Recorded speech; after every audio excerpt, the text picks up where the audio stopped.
RDTDaily.com presents a Tarabuster with comedian Tara Devlin. Yo, what is going on? Yeah, no, that's not a rhyme. My name is Tara Devlin. What's yours? We meet here every Saturday evening from whenever I get around to it. Around 7 p.m. at this right now. Things are in flux, so I appreciate your flexibility. And yeah, we meet here. I just want to say, there's so many things I want to say. All right, so they all want to come out of my mouth at the same time.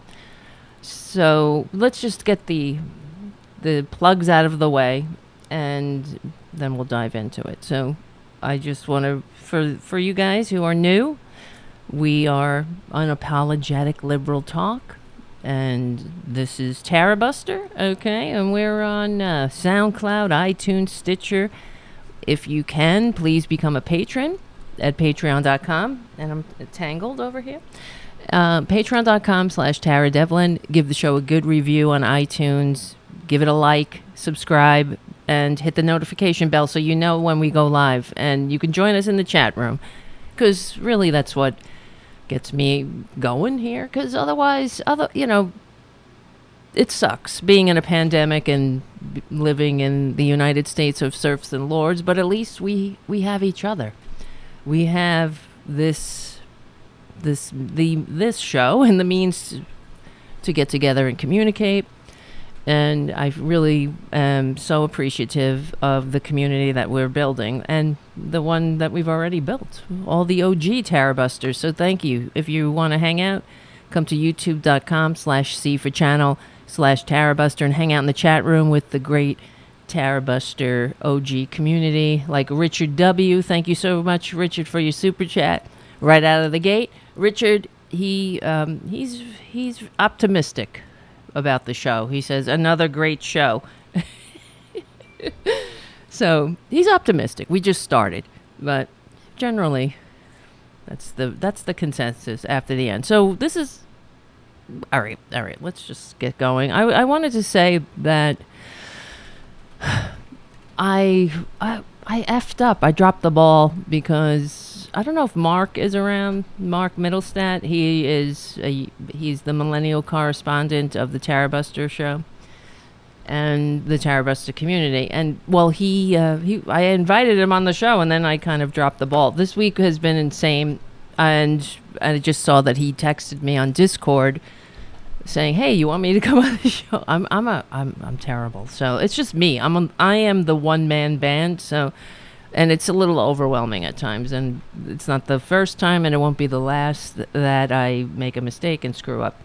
So, Mark, if you're around, definitely call in, and we'll talk.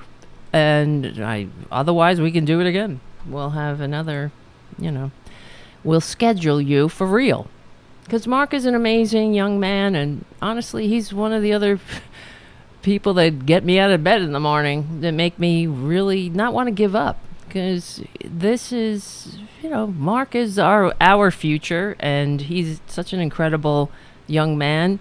And he's not, just think about that. A young man who, living in this kiss up, kick down, post-Reaganomics United States of serfs and lords, where we're the only country that doesn't have universal health care, the only country that doesn't have paid time off, or for young people, where you can go to college and don't have to leave with, basically as an indentured servant to the banks.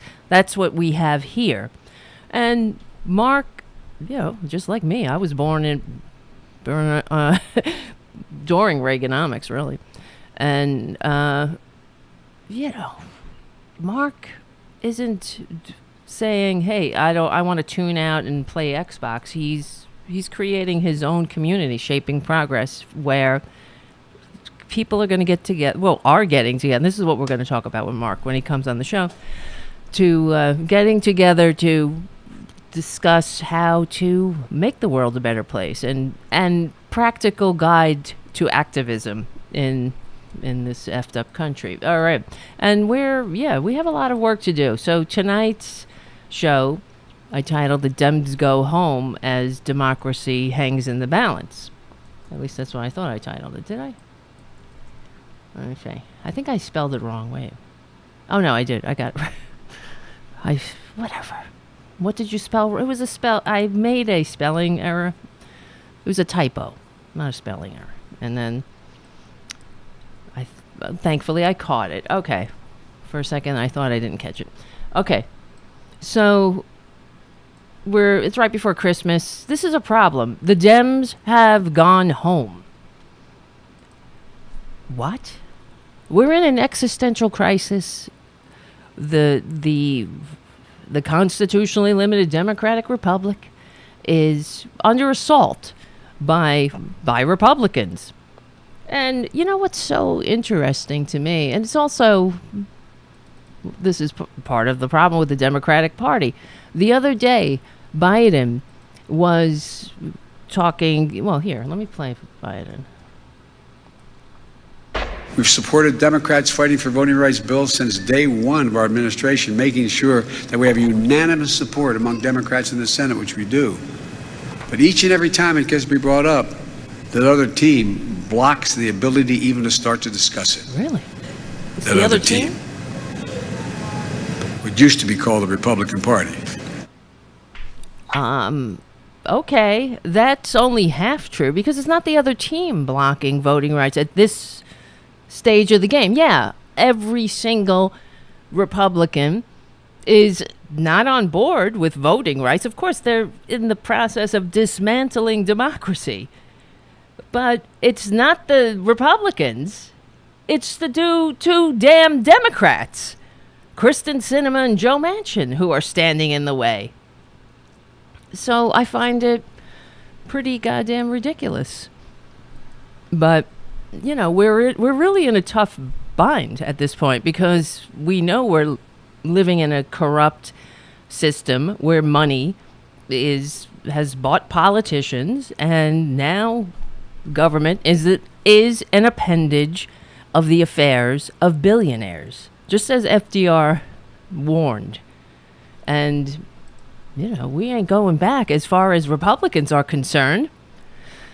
Hold on a second. All right, yes. Thank you, Jim, for your super chat. And thank you, JD, for your super chat in pounds. Hello, Tara. Hi, chatters.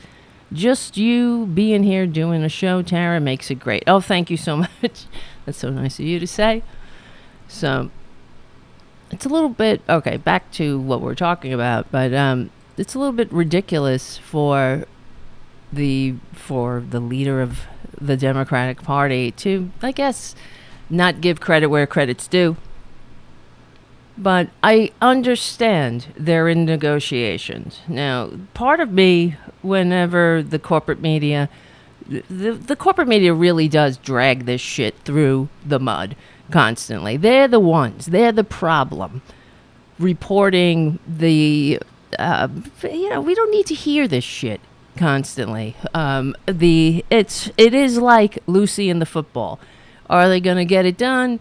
Is Build Back Better going to get done? Is the voting rights bill going to get done? Oops, no, there comes Manchin and Sinema again. And the corporate media loves giving them attention as much as they like receiving it. So, you know, I get the whole negotiating with these two fucking clowns, where Biden can't go out publicly.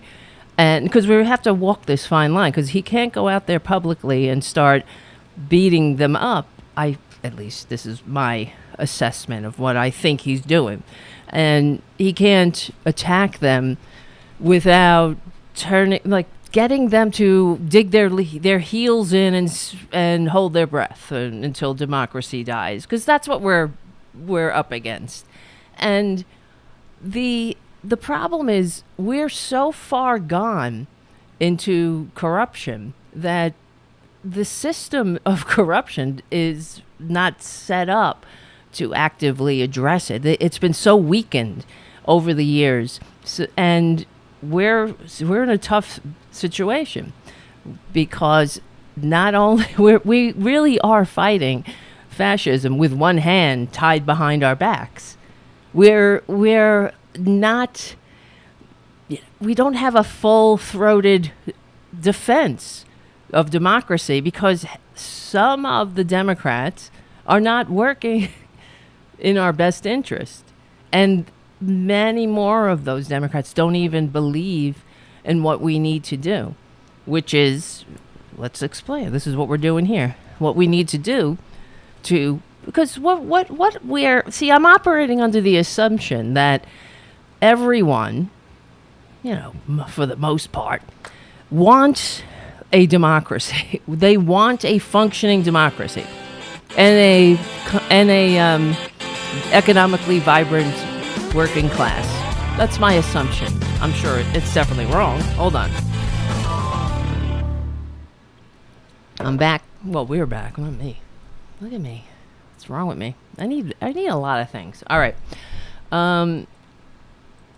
Here. Let's just read this to kick the show into gear. And I have my eye out here. I'm sure that Mark, once he didn't hear back from me, he went out and had a life. I don't know. What do kids do today?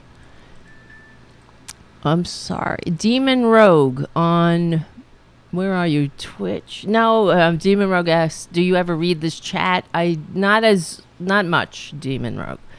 If you can, make it over to youtube.com/C for channel/Tarabuster, and then you'll meet the other people in the chat room.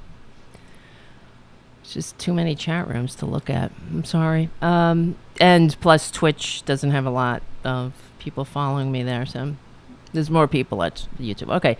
The U.S. Senate recesses for the year without Build Back Better and voting rights, which is a problem. This is from the Common Dream staff. But somehow they managed to confirm Rahm Emanuel as an ambassador to Japan. Anybody know this, right? As long as they got the important things done. The U.S. Senate adjourned for the year at 4:02 a.m.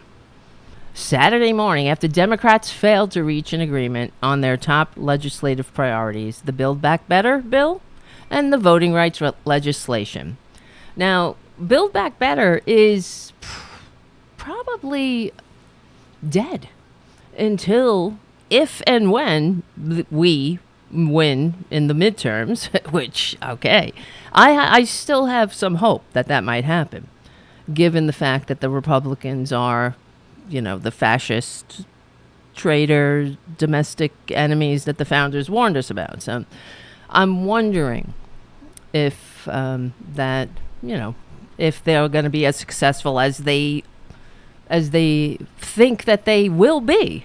It's so pathetic, really, to think that people, after everything they've seen, they're still going to vote for these pricks. It's fascinating. Anyway, but so yeah, like Common Dream staff writes, yeah, at least they got the more important policies through, like Rahm Emanuel's ambassadorship. Okay, the Senate is now scheduled to return to Washington on January 3rd. Senate Majority Leader Chuck Schumer had promised for weeks that the Senate would pass Biden's Build Back Better legislation before Christmas. Anybody? We've been hearing that. I've been like, okay, let's see. I'll see. I'll believe when I see it. Why do they have to go out and say these things? This is what makes me insane. Why would they show their hand? Oh, we're going to pass it by Christmas, and then to have it constantly be a disappointment for the American people. We elected Joe Biden on this platform, ladies and gentlemen, as we always do. We elect Democrats to enact what I believe to be a pro-America agenda. Everything that we're talking about here, universal health care, higher education, for all, universal higher education, universal living wages, taxing the rich, high marginal tax rates on the rich and corporations. All of these policies it's not liberal, it's not socialism, it is democracy. It is the protection and cultivation of a democratic free people. That's what has to be it has to be top of mind on every American's whatever, top of mind. You know what I'm saying? It has to be, but it's not. Because the American people are dumb as a box of what? Marbles, crayons, rocks, posts, blocks. Pick one. They're dumb. And in fact, what did I see recently? It's fascinating to me because I told you guys I played some games or whatever. I'm on Discord on other channels doing some game thing. I always played games since I was a kid. So whatever. I play this like Game of Thrones game, and it's an international thing, and there's people obviously from all over the world. And what I find fascinating is that it's people having conversations about everyday life and current events through their own point of view, depending on where they live.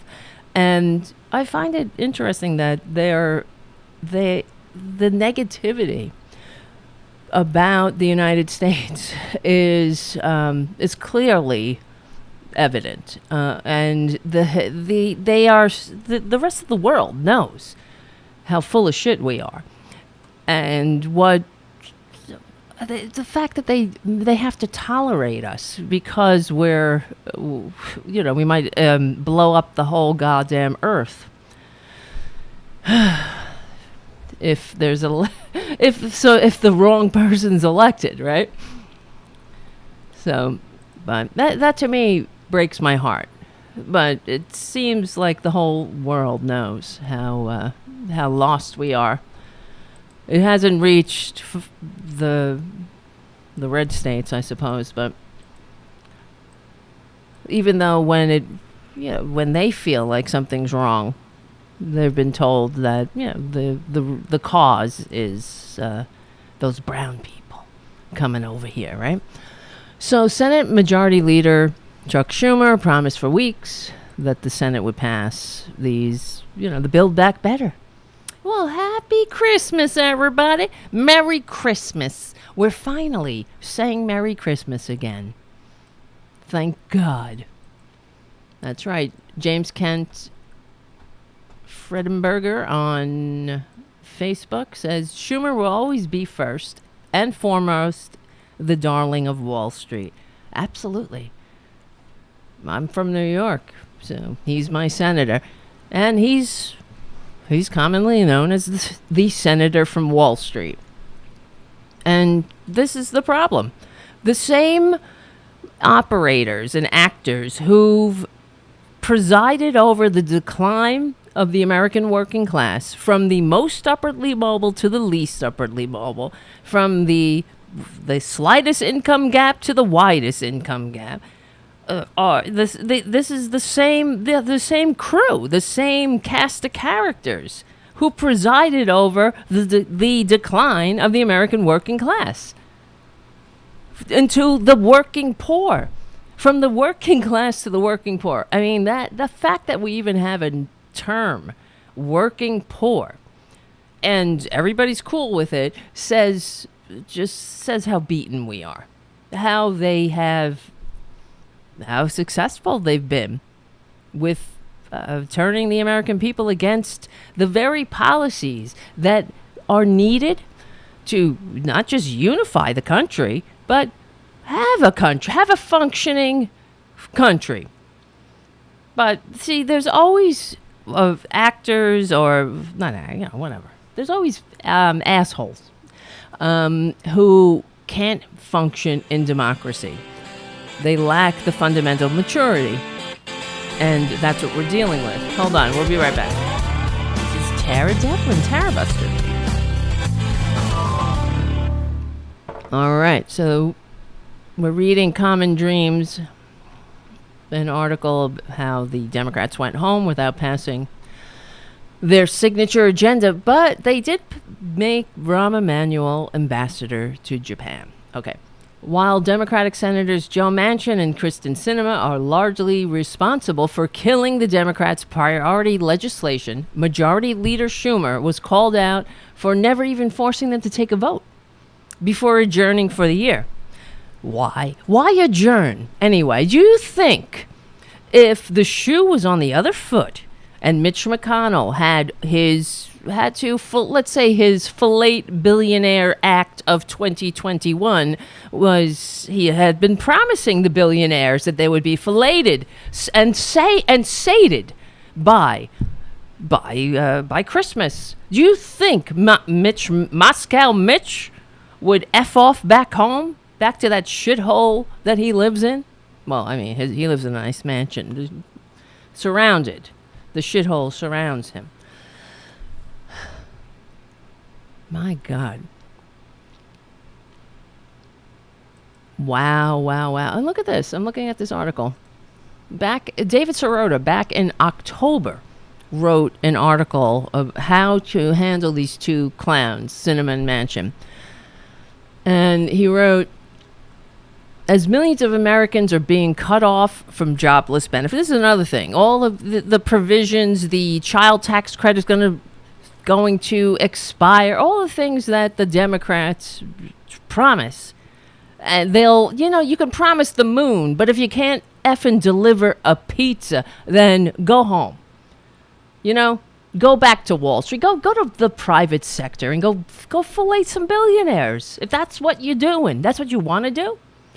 But we know the game Kristen Sinema and Joe Manchin are playing. This is a game. They don't give a shit. They don't care about voting. They want to get paid. They got theirs. They're fine. Kristen Sinema and Joe Manchin just showed us that they don't give a shit about voting. Because if you can carve out an exception to the filibuster to pass money to fund the Pentagon, right? And also fund keep the government running. Then you could do it for voting, right? I mean, to have a friggin' democracy to begin with. I'm looking at a picture of Kristen Sinema. It's making me want to puke. Hold on, I'll show it to you. If I can find it, damn it. Why would I do that to you? I know. Ew. Look at her. And she's in the front. You know why? Because they always put her there like, oh, here you go, Kristen Sinema. If you give her the attention she so desperately craves, maybe she won't murder democracy or the American middle class. Oh, my God. But the Democrats don't... It's not that they play rough. Do they even play? They don't even play the game. They're stupid. Well, I don't know. Is it stupid? No, excuse me. That's not. They're not stupid. They're craven. So, as David Sirota wrote in October, Kristen Sinema and as millions of Americans are being cut off from jobless benefits, pulverized by health care costs, bankrupted by the COVID economy, and battered by the intensifying climate apocalypse, the country has spent weeks watching Manchin and issue royal edicts from the deck of his luxury yacht, and Kristen Sinema toggling between spa fundraisers and European vacations. I mean, nice work if you can get it, right, bitch? The Senate apparently has so little to do. It has time, for confirmation hearings, and I mean, this is in October, to deliver disgraced Chicago mayor turned Wall Street mogul Rahm Emanuel a cushy ambassadorship. An insulting spectacle scheduled on the 7-year anniversary of Rahm Emanuel's police force murdering the teenager. Nobody wants to talk about Laquan McDonald. Where is it? Wait. The delay of an up and down Senate vote on President Biden's agenda serves no one other than Sinema and Manchin, and their corporate donors, of course, who want the bill gutted and killed. Every day, Senate Majority Leader Chuck Schumer stalls in a vote. A vote on an already scaled back bill. We've already compromised. This is compromised to death already. They already did the compromise, the haggling, the deal making, making deals. Everybody's making deals while we're on the menu. Let's see. Already scaled back, $3.5 trillion reconciliation bill. Senate Democrats become more complicit in the betrayal of their party's campaign promises, the evisceration of the working class, and the destruction of the climate. They can make a different choice and hold a vote right now. The Sunrise Movement co-founder why can't I talk? Hold on. Stop. All right. Sometimes I have to have a strongly worded conversation with my mouth and talk it into cooperating with my brain. All right. As Sunrise Movement co-founder Will Lawrence said, put the bill on the floor, load it up with extra investment for West Virginia and Arizona, and dare them to vote it down. Hello, mother effers. But that's what Republicans would do. That's not what Manchin and Sinema want. They and their corporate paymasters love the current slow walk. As the process drags out, the pair get to keep making ever-changing mercurial declarations about how parts of the legislation they and their donors dislike, and then they get to continue raking in the campaign cash from industries that would benefit from hollowing out every bill that we goddamn need. Meanwhile, Senate Democrats and the White House keep responding by promising to whittle down the legislation in the name of appeasement. Jesus Christ. To appease the wolf of West Virginia, David Sirota writes, and the Arizona attention freak. If this is a grand game of poker, both Manchin and Sinema have so far played their hands masterfully, bluffing a $6 trillion proposal down to a $4 trillion proposal, and then to a $3.5 trillion, then a $1.9 trillion. Remember where it started?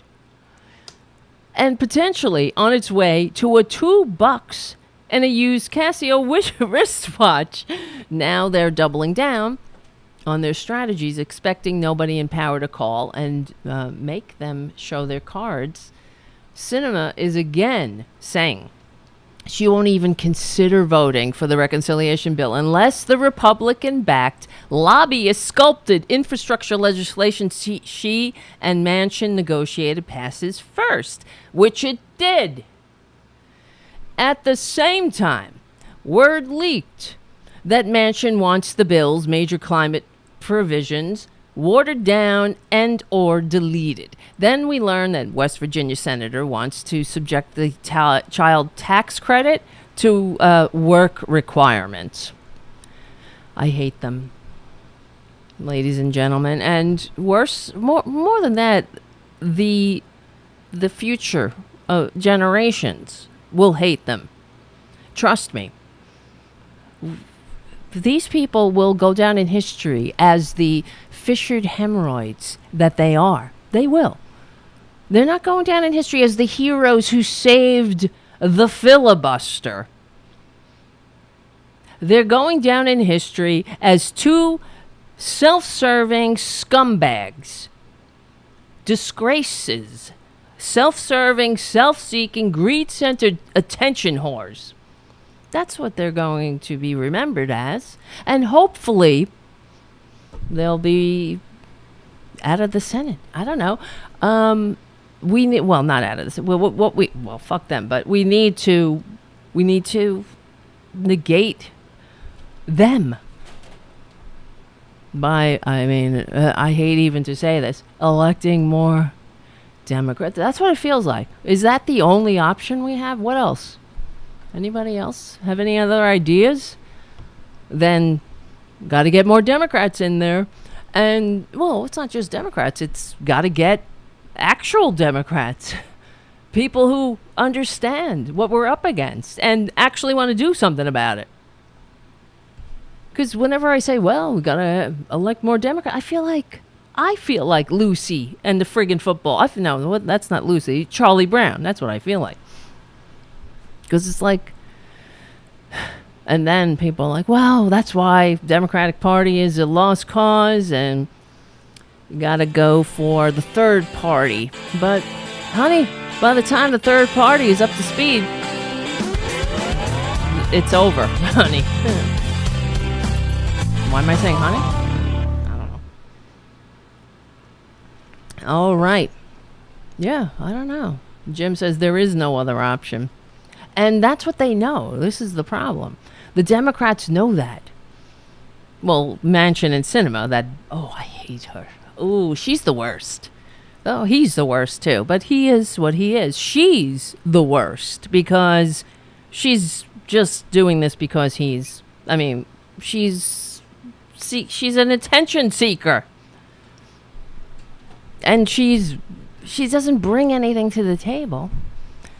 She's a liar and a self-serving chameleon who will die. I don't know why she didn't figure out long ago that the money's in conservatism. It's not in liberalism. So why did you pretend to be a Green Party activist? And, because you're bisexual. That's right.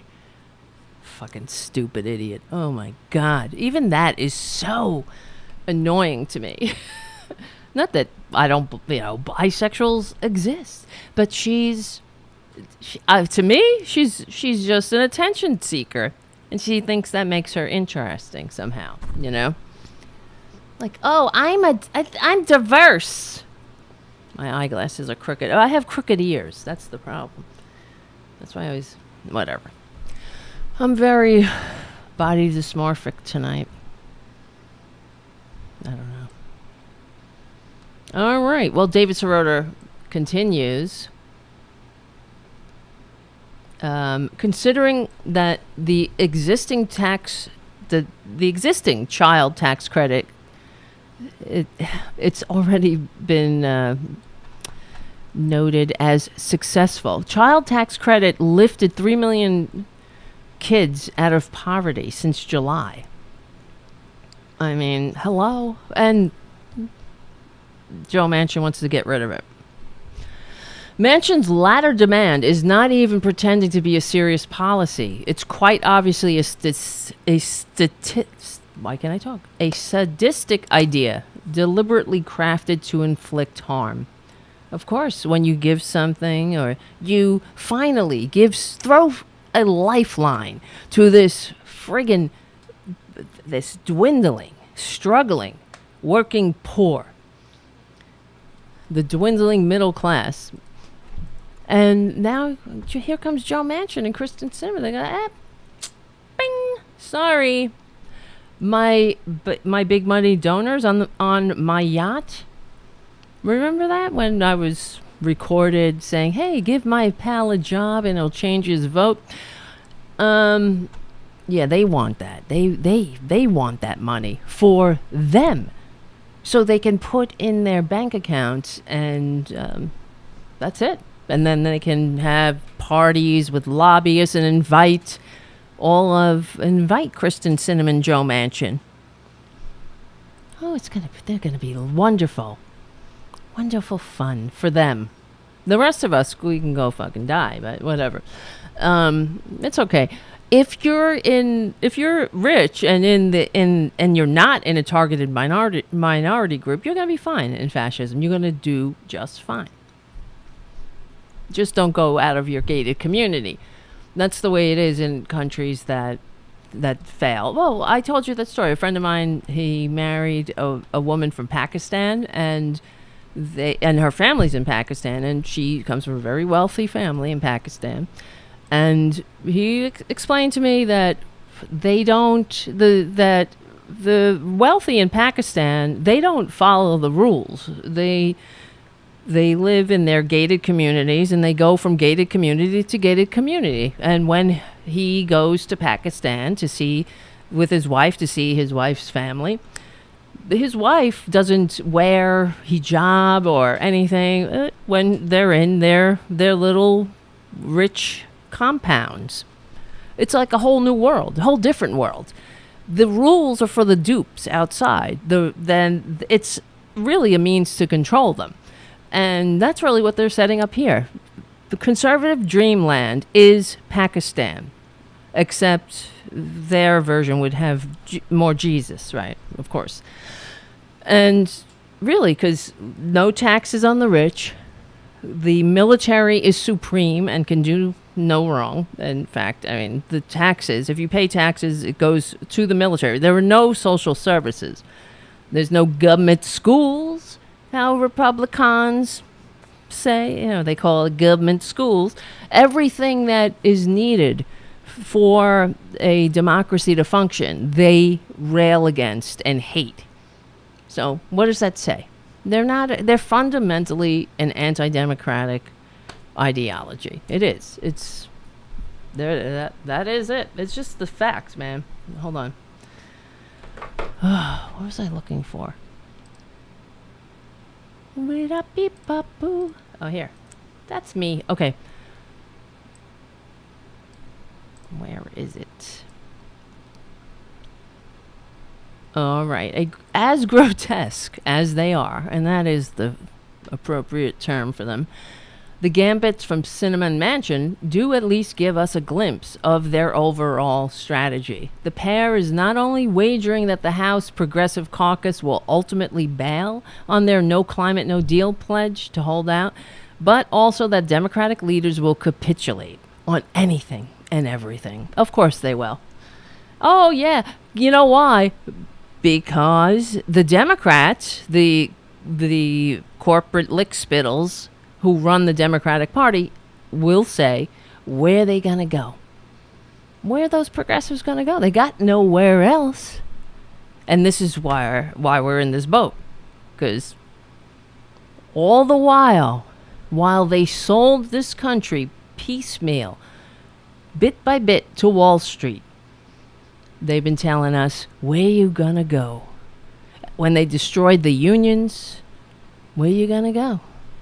When they said era of big government is, when they adopted every goddamn Republican frame, like about big government, what the fuck is that? When when Republicans say they hate government, what they mean is they hate democracy. Because what else? What did the founders do?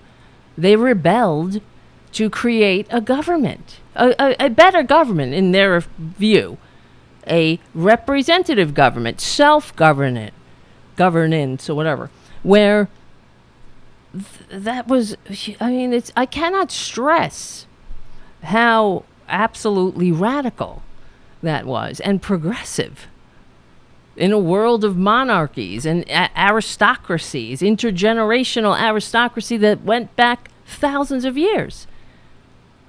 It's how radical it is to overthrow that system of government and install a republic.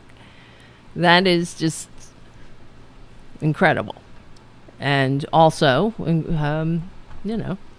not conservative in any way, shape, or form. So no wonder Republicans hate it. They hate America. They always have.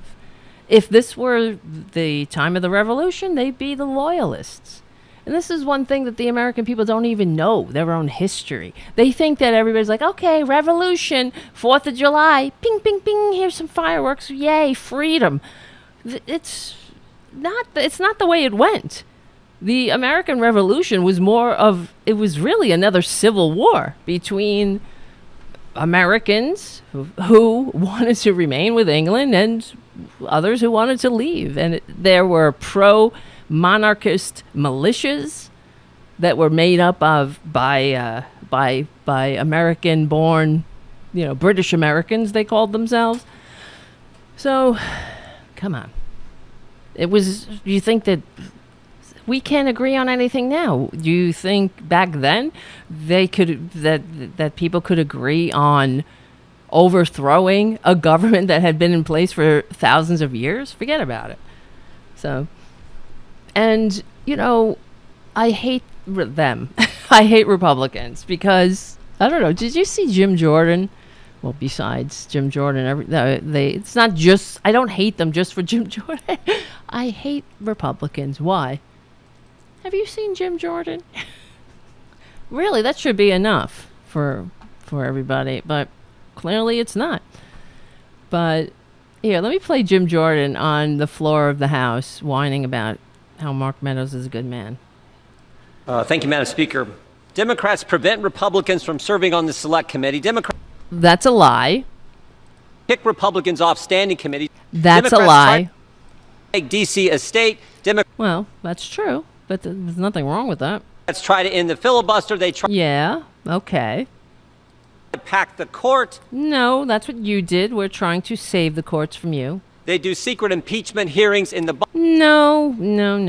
in the basement of the Capitol. No, he's referring to that stunt. Remember, they all went down into the basement of the Capitol because they were discussing Trump's illegal phone call with the, bribing, using taxpayer money to strong arm a foreign leader into announcing an investigation into a political rival.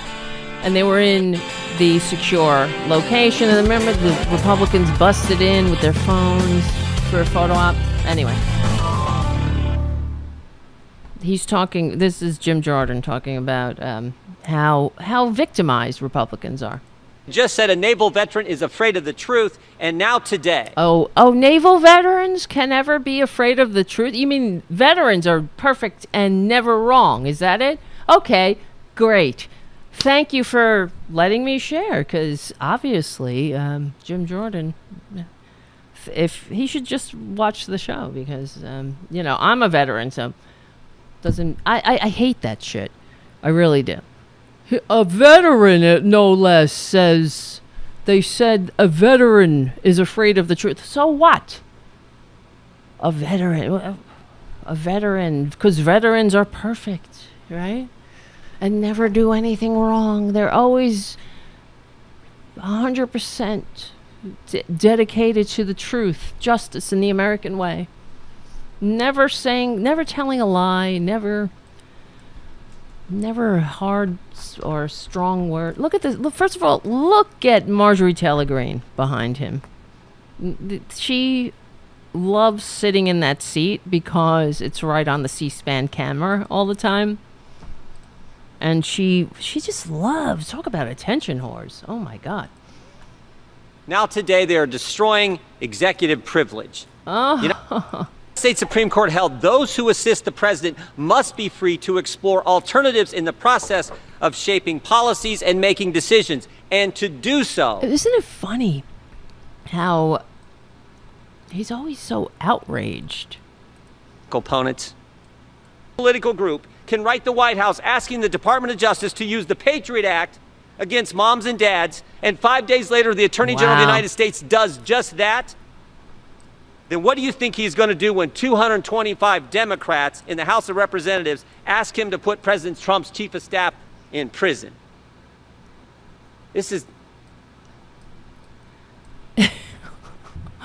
I've been in Congress a while, 15 years. Oh, that's a I've seen Democrats shame. weaponize the government to attack their political opponents.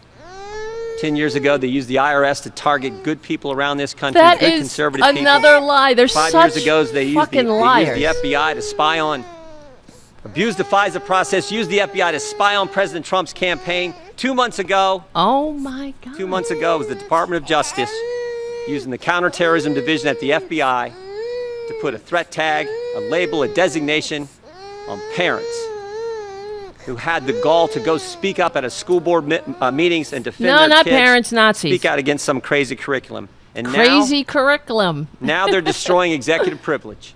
Now they're attacking that. God. And this might be the worst. Why don't you Destroying secede? a precedent that has been around since George Washington. Oh, you know George Washington. Honey, you are no George Washington. I know George Washington. He's a friend of mine. You're no George Washington. I love the way these fuckers bring up. I'm sorry, I'm cursing. I don't mean it. Please forgive me, YouTube. I'll try to do better. And they're always quoting the founders, talking about George Washington, Thomas Jefferson. They're always loving on the founders, but they don't know anything about the founding of this country. That's what makes me want to legally and peacefully object to them. And they hate George Washington. Here's the thing about George Washington. I mean, yes, hypocrite, slave owner, we know that. But the other thing is, yeah, I mean, we were talking about this the other day, how he, as the first president, there was no model for him to follow, so he had to set the agenda, and he understood that how important that role was for him to set the standard. And because we had rebelled against the intergenerational aristocracy, monarchy, and there was such a separation between the people and the government, in the people, the average people, and their leaders and rulers, more appropriately, Washington would every day at the same time leave his office in the White House, or wherever, I'm not sure where it was at the time. It wasn't the White House, of course. But he would leave his office to go and set his clock on the public street to the clock in some church tower or something. And he did that deliberately to make himself shown to the people and walk among the people and show them, I'm just like you. Look, I'm setting my watch and I'm going back to work. And people would talk with him, and because it was just radical. I mean, we even had, I think it was John Adams had proposed calling the president Your Majesty or His Majesty or whatever the hell. And of course that was knocked down because we're trying to get away from that shit. But it was so ingrained. That just goes to show you how people just expected that kind of reverence for their rulers. And in this sense, the American people weren't being ruled. They were choosing their representatives. And that was incredibly radical. And also, it's freedom. It's the definition of freedom, which is why when George Washington in the Revolution mandated the vaccine, the smallpox vaccine, at a time when vaccines were administered by cutting you with an infected knife, cutting your skin with an infected knife. And you were getting sick. You were gonna get sick. Everybody got sick. Some people even died from the vaccine. And it was mandated. Nobody rebelled about talking about tyranny. This is tyranny. Because they were fighting for freedom. They picked their representatives. So that's freedom. You don't like it? Then next election, pick some new representatives, right? That's the way it's supposed to work. But the way the Republicans are setting it up, what they're doing, and the Democrats, like Manchin and Sinema, are letting them get away with it. They're setting it up so elections are incidental. They will determine who wins. It's just like in Russia. They go to vote in Russia. You know, just so funny. Funny how Putin always wins. That's what the Republicans are doing here, and you better believe it. What do you think they're doing when they're flying all around the globe, meeting with autocrats and dictators in secret too? Right? Are they talking about making the world safe for democracy? They talking about mom and apple pie? Jesus Christ! And treating Mark Meadows as a criminal. Look at Marjorie Taylor Greene and her editorial commentator. Yes, it's terrible. I'm shaking my head, but you should see my toes right now. They're curled up. My 2 fat toes look like the eyes of a hammerhead shark. I think deep down, everyone knows it. No. I think they know it as well. That what? Mark Meadows is a good man? Is that what he said? And this might be the worst. Destroying a precedent that has been around since George Washington and treating Mark Meadows as a criminal. Is that a precedent that's been around since George Washington, treating Mark Meadows as a criminal? Please. What are they? These people are fucked up. Okay? That's my scintillating commentary. They're effed. Mark Meadows is our former colleague. Oh, he is a good man. No, he's not. And he is my friend. And no are you. Yeah, this is as wrong as it gets. No people by the company they keep. Everyone knows it. I think they know it as well. No. They know this is wrong. We've all served with this guy. He is co-sponsored. He's done more work with Democrats than probably any Republican. Oh, my goodness. We all know what a good man he is. And this is as wrong as it gets. You all know Is it as wrong as... But your lust for power, your lust to get your opponents is so intense, you don't care. I hope you reconsider. I hope we don't take this action. Yes, lust for power, like when you lose an election and then you go around with a PowerPoint telling everybody this is how we're going to cheat and overthrow the will of the American people. And this is as wrong as it gets. I don't know. I kind of think that enabling child molestation in the showers of your, wherever the hell, where you were in charge, Jim. I think that's a little bit wronger. Ugh. He's a good man? No. And he's my friend. Well, he's a traitor. And so are you. And you know what? You're the domestic enemies that the founders warned us about. Well, Liz Cheney spoke after Jim Jordan's meltdown. Hold on a sec. Let me stand some. We'll be right back. This is Tara Devlin, Unapologetic Liberal Talk.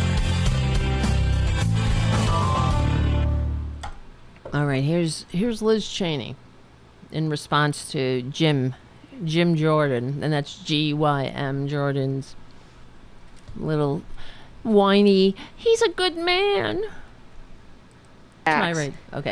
In light of some of the charges that my colleague from Ohio just made, which are flat false. Number one, That's how you do Mr. it. Meadows refused to show up for his deposition. Yep. The committee scheduled a deposition after extensive coordination with Mr. Meadows at a day that he chose. Except, don't worry, they won't hear any of this on Fox News. They'll just hear Jim Jordan's little tirade. They won't hear the truth. Don't worry about it. So, fascism, keep on going, right? Elected, and then he refused to show up. And he refused to show up to testify about non-privileged questions. So my colleague from Ohio can talk as much as he'd like about executive privilege and about George Washington and about the extent to which it's crucial for the survival of the republic, with which I agree. But we are talking here about testimony about non-privileged materials. Secondly, Madam Speaker, I would say that we all on this side of the aisle used to be in agreement about what had happened on January 6th. There was a brief period of time, days perhaps, when we were in agreement. Standing perhaps at this microphone, the minority leader, Kevin McCarthy, said this on January 13th. The president bears responsibility for Wednesday's attack on Congress by mob rioters. He should have immediately denounced the mob when he saw what was unfolding. These facts require immediate action by President Trump. Unfortunately, Mr. McCarthy's position changed on this issue. Mr. McCarthy then voted against the resolution that would have created a bipartisan commission to investigate these matters, and he withdrew his nominees to this committee. Let me say that again. He withdrew his nominees to this committee. This committee is engaged in critical investigative and legislative activity for which there is no greater purpose in terms of Congress's responsibility, no matter what my colleague on the other side may claim in terms of Mr. Meadows. And now, Madam Speaker, I would like to yield 3 minutes to the gentleman from California, Mr. Do you Aguilar. notice how calm she is? I mean, I'm not a big Liz Cheney fan, of course, but it's interesting to note the two tactics, the constant railing and whining and pounding the table that the Republicans do, and then obviously Liz Cheney is not a Republican, but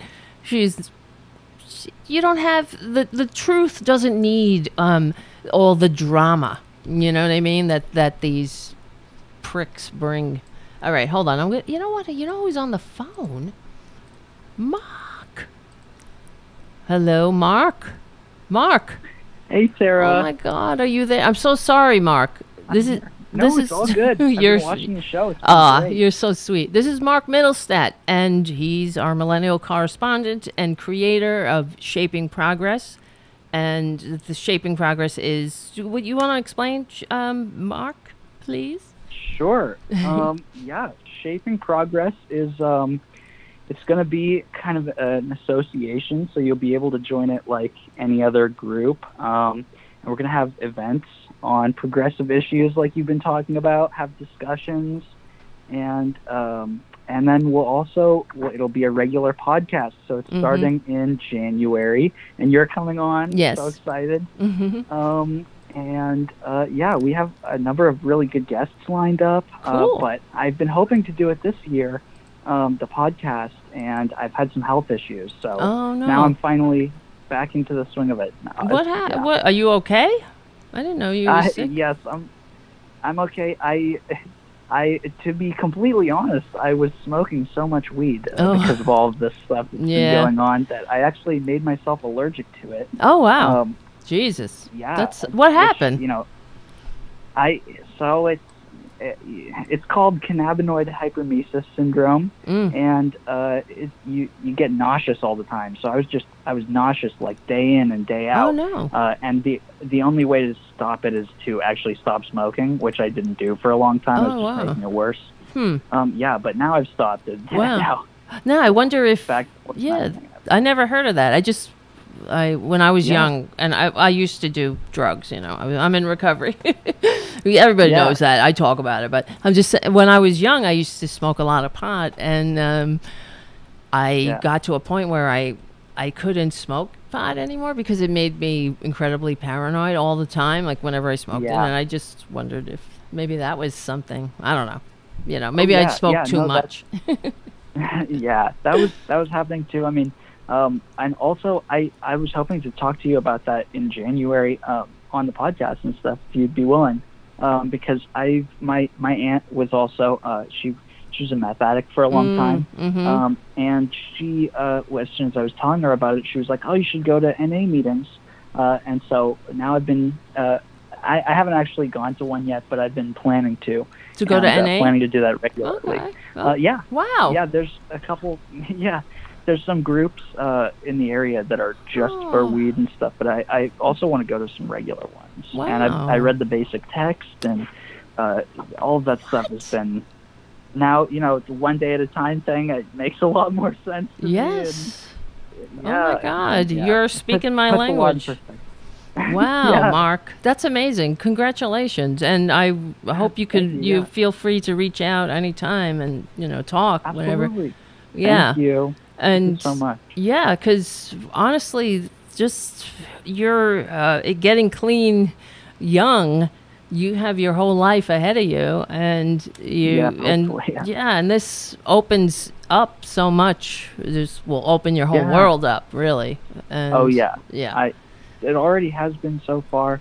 I mean, so many of those things that I was reading in the basic text are just so relevant, and it's like, you know, it's also hard to voice, but I noticed that it's not just like physical drugs, it's also social media and all of that kind of stuff. That's and, right. You know, well, all these emotions too. So. Oh my God, you're so. I mean, it's so true. It's because I lately, let me just say, I think I've been sharing about it somewhat on the show.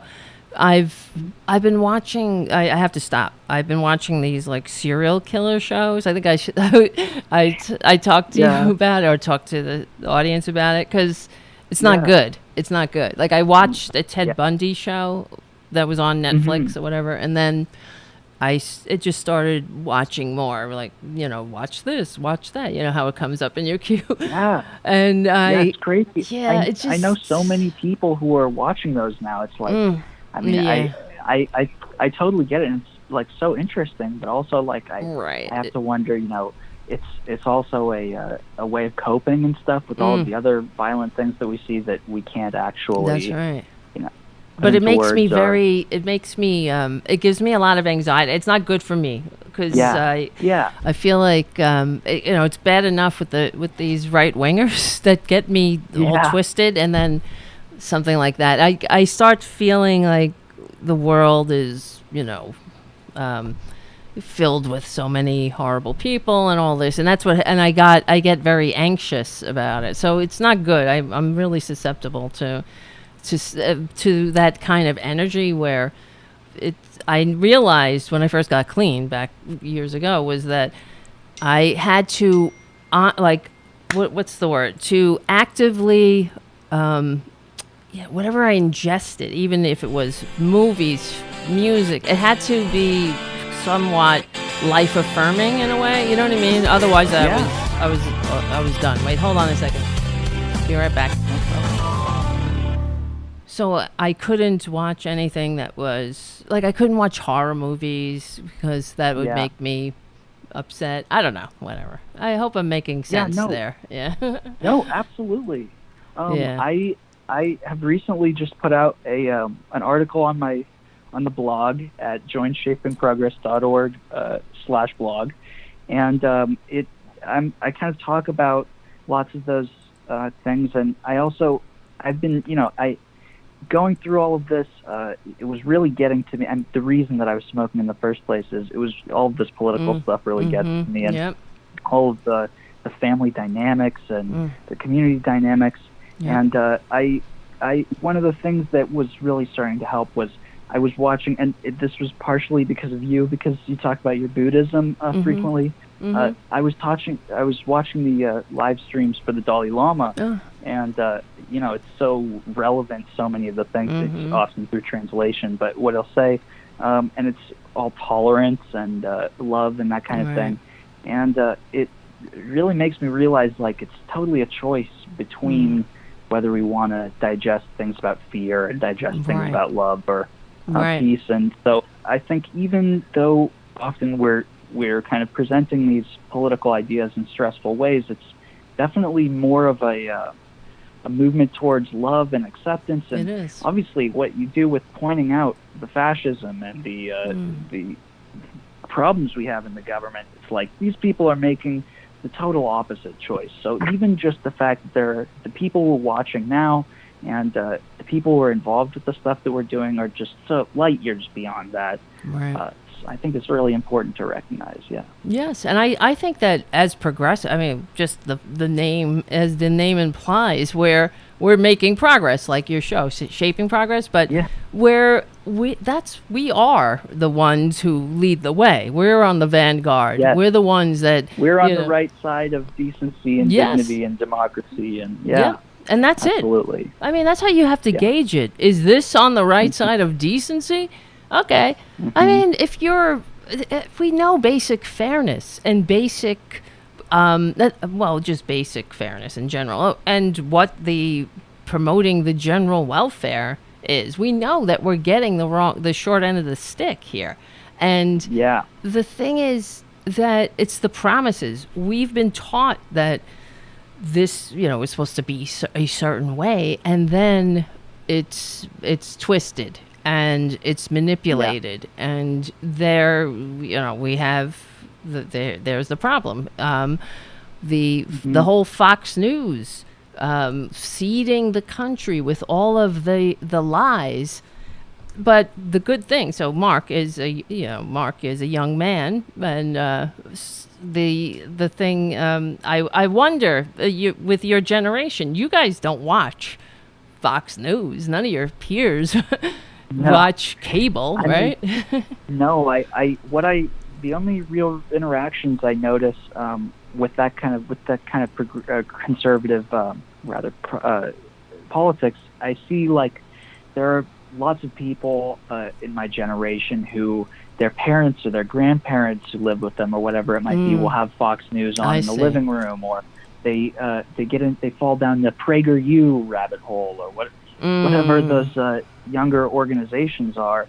And the thing I noticed that all of us have in common, because this goes back to the reframing you were talking about, what we have to do, even the people who are getting into this terribly fascist conservative ideology are still doing it because they want things to be better, and they want, it's just a very twisted way that they've framed it. Yes. So what we need to do is, instead of, only, because we need to bash some of these people, but instead of bashing all of them, I mean, we need to really reach out to the rest of those younger people especially, but even the middle-aged people who can make a difference and do have those morals still intact, and aren't just lying through their teeth. So, and that's, I think, what we're trying to do with what we're doing on the show here, to get the word out.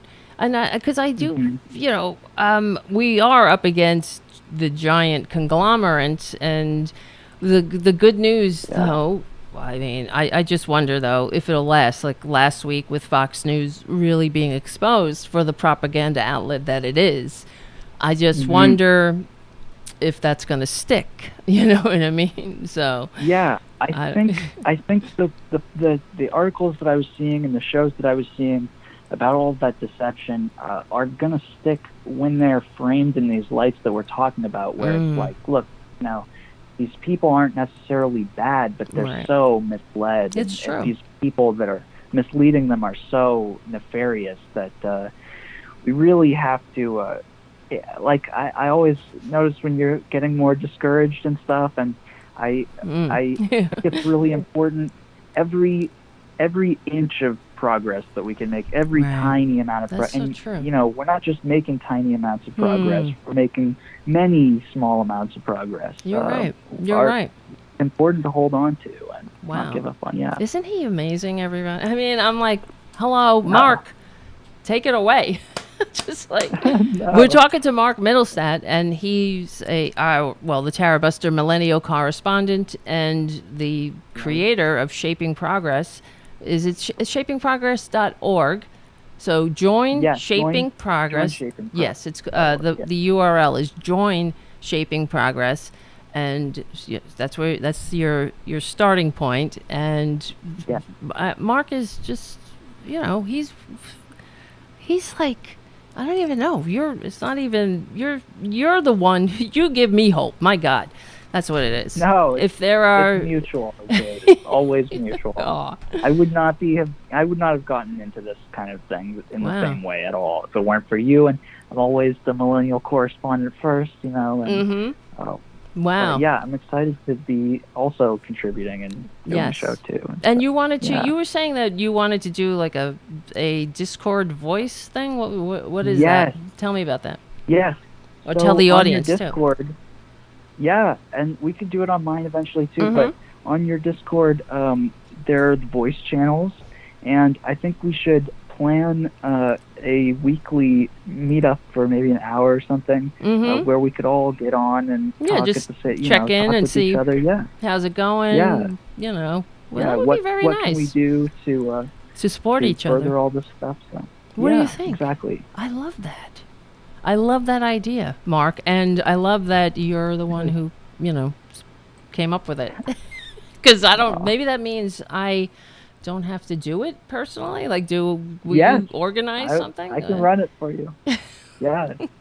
Just that in on, itself is like a Christmas gift because oh, I don't have a lot of time. I'll have more Christmas gift. Oh, you're funny. No, you're just keep doing what you're doing. That's the Christmas gift, my friend, for real. So we're talking to Mark Middlestadt, and if you look in the description of the show, the links to Shaping Progress are there. So it's join Shaping Progress and start from there. And join us on Discord too, and we'll have more to say about that when we get closer to, I guess, New Year or something. We'll do it, but yeah, that'll be fun. The other link is joinshapingprogress.org/show. And there you can find the YouTube channel and some more information about the podcast and send us a message and all of that kind of stuff. Wow. So let me look at you. I looked at you have a picture of me on your show. Yeah. Oh my God. Yeah. I'm blushing. All right. Well, join Shaping Progress, and you know what, Mark, you're incredible. It's tell me, you're in Oregon, right? Am I wrong? Yes. Okay. Yes, Oregon. Yeah. And what's the situation there now? I know there was another time you called in that you were out there in the protests that were going on. Oh yeah. So I'm still going every week, as much as I can every week. There are a couple things going on in the Portland area this week, but there's some really good organizing that's happening. There are people who are doing like this tomorrow. Today actually. There's a showing for maybe called Colin in black and white, and it's about Colin Kaepernick. That's cool. There's some good organizing, but there's also a lot of misinformation. I mean, they're really trying to paint Oregon as like still in shambles and all of that kind of thing. And it's beautiful in downtown. Don't believe them. Yeah. But it's mostly what's going on in the rest of the country. I mean, with the absence of progressive politics and mutual aid and community support, there are a lot of strikes going on over here. Yes. But all of the corporations are digging their heels in, and I'm actually going to also have on as a guest on the show in January a lawyer. His name is Matt Schindler, and he is a federal lawyer. He's a public defender in federal cases, and I'm going to talk to him about some of the surveillance that's going on in Portland and in Oregon, and some other things. I'm going to talk to him about Julian Assange and Stephen Donziger and the Supreme Court and all of that stuff. Yeah. Wow. Wait, hold on a second, Mark. We'll be right back with Mark Middlestadt. This is Tara Devlin, Unapologetic Liberal Talk. We'll be right back. All right. Thank you so much. And I just want to say, before we keep going, hold on a second, Mark. Thank you, JLZJ, for your super chat. Good evening, Busters. Thank you so much for your show, Tara. Thank you. Thank you, JLZJ. And we're talking to Mark Middlestadt, the founder of Shaping Progress. Join shapingprogress.org. And also sign up for his podcast. So just click if you look in the link, if you go to Join Shaping Progress, all of the links are there. But make sure to subscribe and hit the notification bell so you know when Mark goes live. And meet, and maybe I'll be on there too. Who knows, right? Yes, you will. And I also want to say hello to everyone in the chat, because I'm always there, always saying hi to everybody. And it's good to, I know most of the other people, I don't get to hear their voices back, but it's always good to see their chat. That's right. And we'll hear each other's voices soon. That's for sure. Yes. So, all right, Mark, I'm going to move on, but let's talk later. No problem. And I really appreciate it. Thank you so much. Thank you, Tara. I'll talk to you later. Have a good day. Bye-bye. That was the amazing Mark Middlestadt, my son from another lifetime. Maybe I'm his son. I don't know. You never know how things go. Maybe he's my mother from another lifetime. I do not know. But all I know is that there's more here than meets the eye. And that's the thing. When we talk about, this is it. It really is about the meaning of life, right? What is the meaning of life? When we form government, so people, we are interdependent. We have to be amongst each other. Otherwise, we go crazy. Can't live with each other, can't live without each other. But that's the way we were created. If you believe in the giant sky spook, that's how the giant sky spook created us, so that we needed each other. Together, well, alone we could survive, together we could thrive and do such amazing things. So, hold on a second. So really, what is the meaning of life? This is what drives me crazy. The fact that the Democrats went home, leaving this work, says everything. It doesn't seem like they realize the urgency of the moment. And the frustrating thing is that we can see it. We see it a mile away. They have to see it too. But they just don't care. It has to be. What other explanation is there? So, hold on a second. For example, here's another thing that needs to be done that the Democrats haven't done. Louis DeJoy.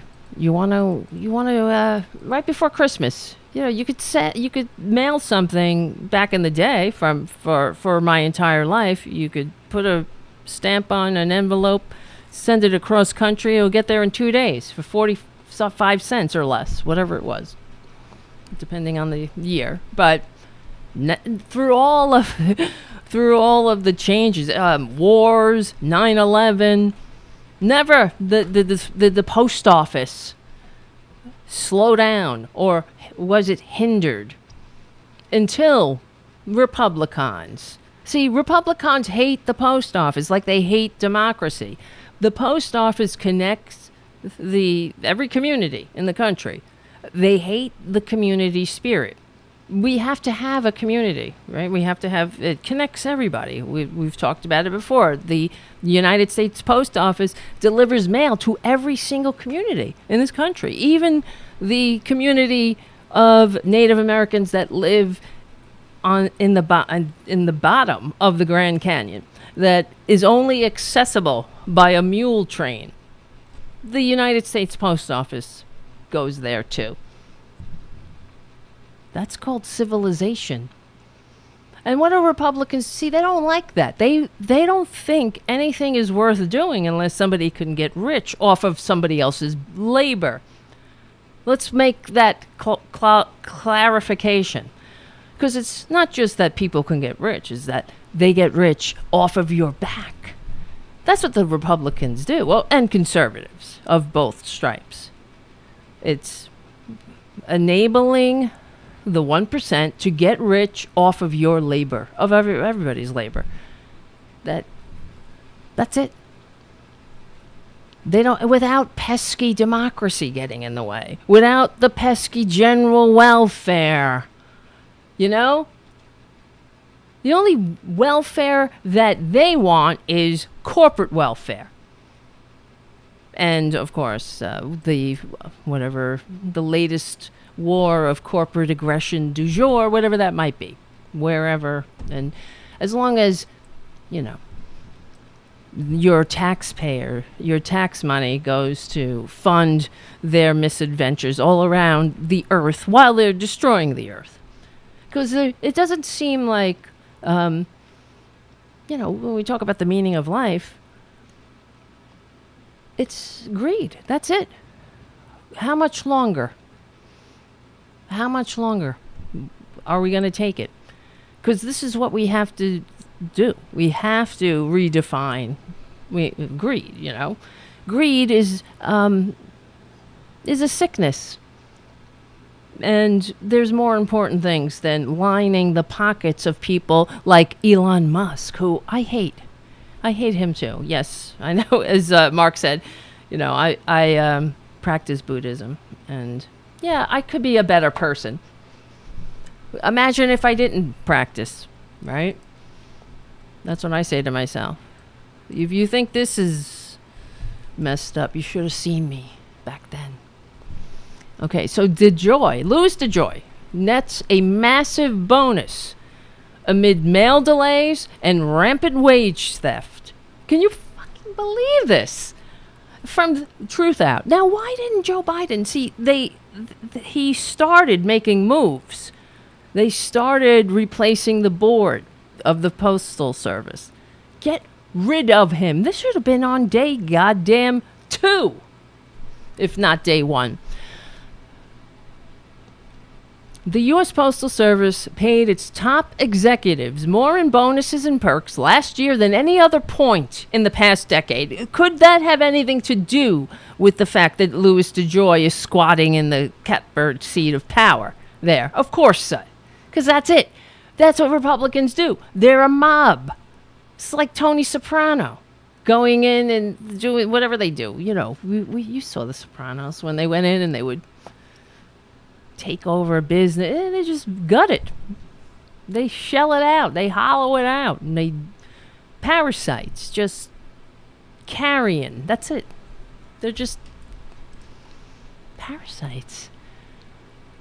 And all that matters to Louis DeJoy and the rest of the fascist Republican Party is money. Money and power.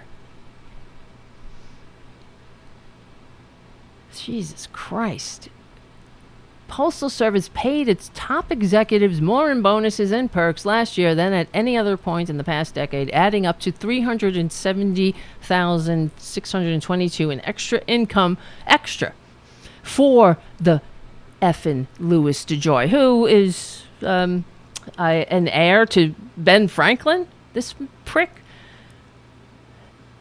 See, the post office is older than the United States itself. And, it's in the Constitution. Republicans hate it. Of course. Why would the founders do that? So they rebel? They're trying to set up a government. Why would the first thing they do is, why is it, let's set up a postal service?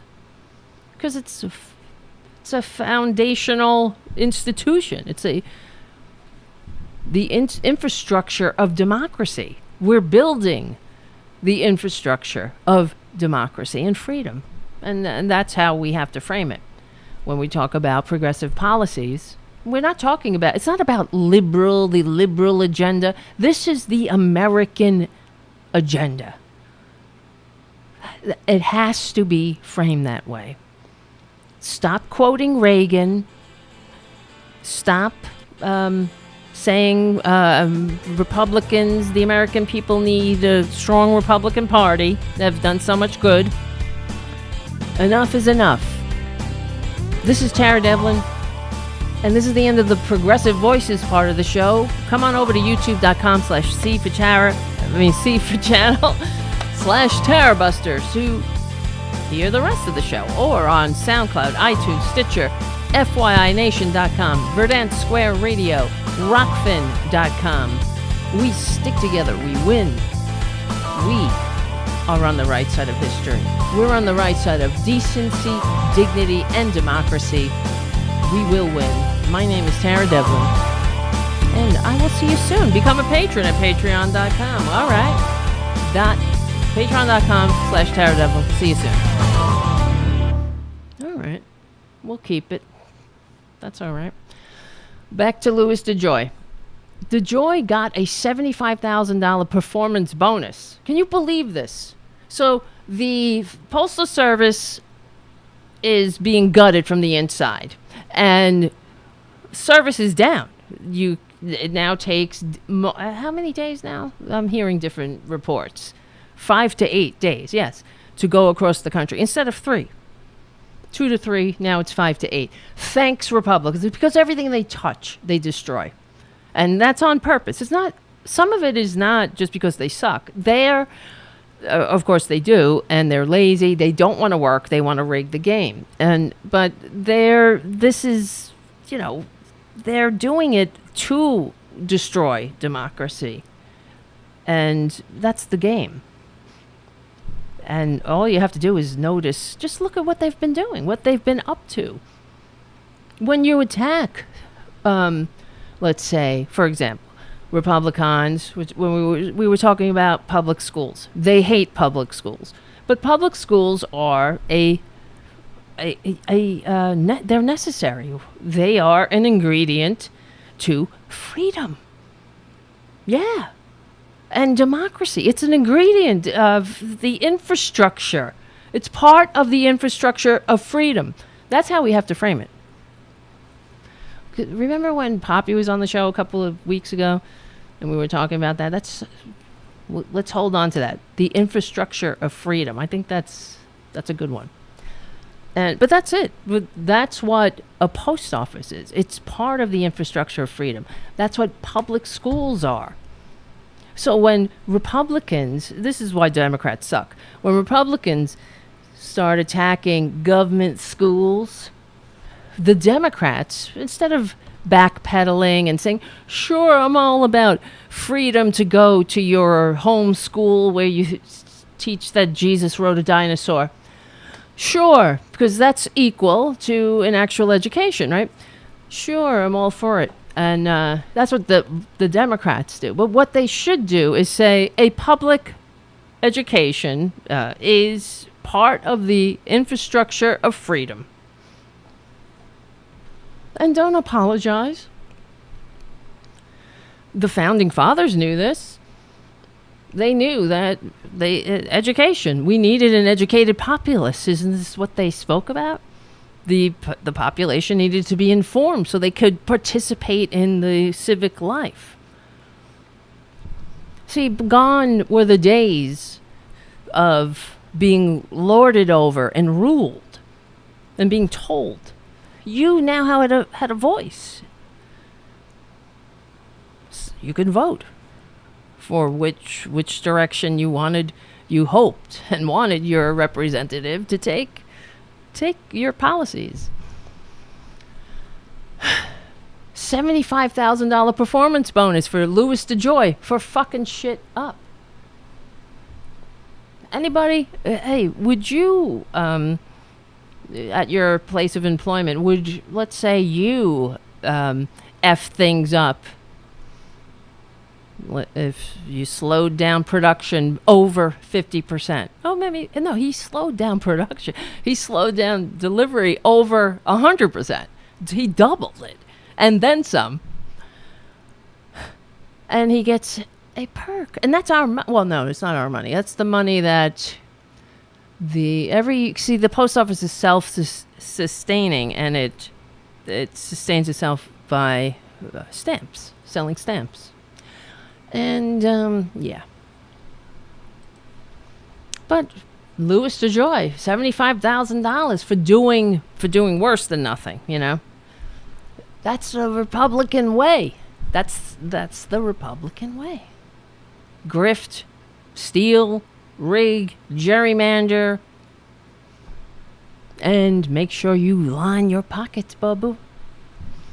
And you want to see another picture that makes you want to go Incredible Hulk? Ha ha ha! Yes! It's good to be one of the kings.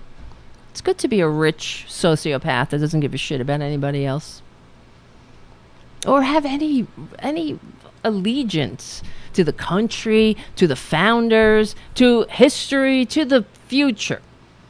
To the future inhabitants of Earth. No, you don't have any obligation to them. You just have obligation to line your grifter pockets with more money. That's how special you are. Aren't they disgusting? And it makes you think, you know, when they talk about George Washington, think about George Washington. He had the opportunity to be king. They offered him the king. Be a king. Yeah, let's do this thing. And he said he turned it down. No. Numerous times. No, we're not doing that. We're not doing kings. This ain't about kings no more. I'm sure he talked better than that. But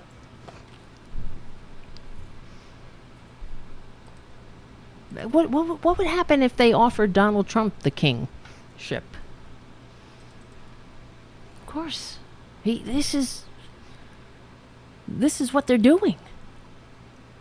Republicans are the domestic enemies the founders warned us about. All you have to do, look at the fact that the Republicans, where is this? The Republicans on, what is it? Not in Russia. The Republicans are being praised in Russian media. They are dissecting Tucker Carlson clips and playing them again and again and agreeing. Well, because Tucker Carlson agrees with Putin and he never misses the opportunity to say it. And the Newsmax just released a magazine, Putin the Great. Are these people that they're not even trying to hide it anymore? That they're traitors. They're fucking traitors, guys. They hate democracy and they love autocracy.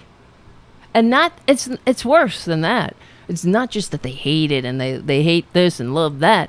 They're actively destroying our democracy that we work so hard, and so many others worked and gave their lives to create and entrust to us. It's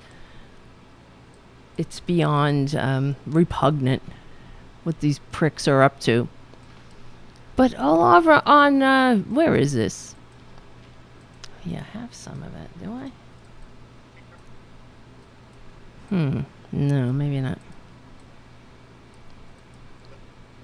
Oh, wait, I have this. I have a clip from CNN. Hold on a second. Let's see if this can play.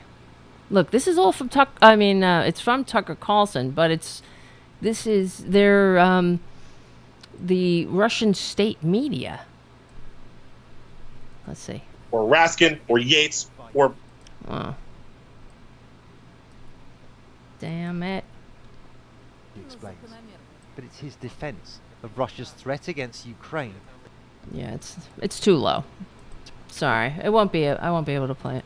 But you get the gist, and you've probably seen the clips anyway. But that's what's happening on Russian TV. They're praising Tucker Carlson, and they're eviscerating, of course, Joe Biden. We're doing that here too, but not quite eviscerating. It's disappointing, and also alarming. Like here's Kamala Harris, VP Harris. She's getting upset. Country, is it Joe Manchin or Joe Biden, Madam Vice President? Come on, Charlemagne. Come on. It's Joe Biden. I can't tell sometimes. No. It's Joe Biden. It's Joe Biden. And don't start talking like a Republican about asking whether or not he's president. Well, I love the outrage. I keep it going. That's great. We need that. But let's point it where it belongs. Point that outrage not at your base. And this is what the Democrats are really good at, going after their base and getting all indignant and showing some passion. How about you show that passion when you're saving democracy? Because you're telling us that this is an existential threat, that they are attacking voting, they're gerrymandering, they're rigging, they're kicking people off the rolls, they're cheating. You're telling us this, and then you go home? The president and the vice president You don't think they had, maybe they don't have the power to tell Chuck Schumer and Nancy Pelosi, no, you're not going home for Christmas this year. You're not going home for New Year's. You're going to work. You will be working all through the holidays until we pass this bill, because I promised the American people a Christmas present. I promised that they would join the rest of the world and have even this paltry few weeks off if they get sick or need to take care of a loved one who's sick. I mean, this country is so abhorrent and so inhumane. They want you to work and work and work like an expendable pawn, but they don't give you anything. They don't give you any, they don't help in any way. It's all up to you, right? If you get sick, oh well. Wouldn't you think that a country that was trying to encourage, families and love and working, well, why would they, be so opposed to helping working people get have a place to drop their kids off so they can go to work? Or when people get sick, because that's the nature of being a human means you're going to get sick. Something's going to get you. Me too, even me. Believe it or not. And here in the United States of serfs and lords, oh well. Go die. Oh, you're not able to work anymore. You're a useless eater, and you must be, you're lazy. You're a taker. This is fascism. That's fascism right there. That kind of inhumanity. Now you look at all the countries that are continuously, routinely assessing themselves as the happiest people. All of the democratic socialist countries that, people pay higher taxes. We all pay. Most of the working people pay around a 35% rate. That's basically your if you work for a living. If you sit around and wait for a check to come and fillet you, you pay like a 2-point-something%, right? It's absolutely rigged. But here in the United States of serfs and lords, when they talk about families and how we're driven here, this is what we keep hearing, how we love working here, the United States, that's us. We work. But they don't, it's inhumane. And also, like I said, what's the meaning of life? Is it just to make some rich people richer? To allow Bezos to go jerk off in space? That's the meaning of life? No. The founders understood this. Look, I know. I mean, putting aside the whole hypocrisy of them enslaving, not giving a shit. Well, there you go. That's how hard it is to have a functioning democratic republic. Even those who trying to put it together thinking they're fighting for freedom and liberty and all this, actually simultaneously holding other human beings in bondage.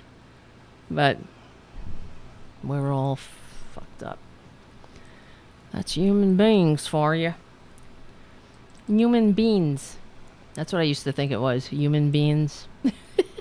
When I was a kid. You probably thought that too. I really did. I thought it was human beings. I'm a human being. That's what I used to think. It's human beings. Yeah, but I love when, Kamala Harris and Joe Biden both get up there and start blaming Republicans for themselves. It's not the Republicans. You fight. Why don't you fight?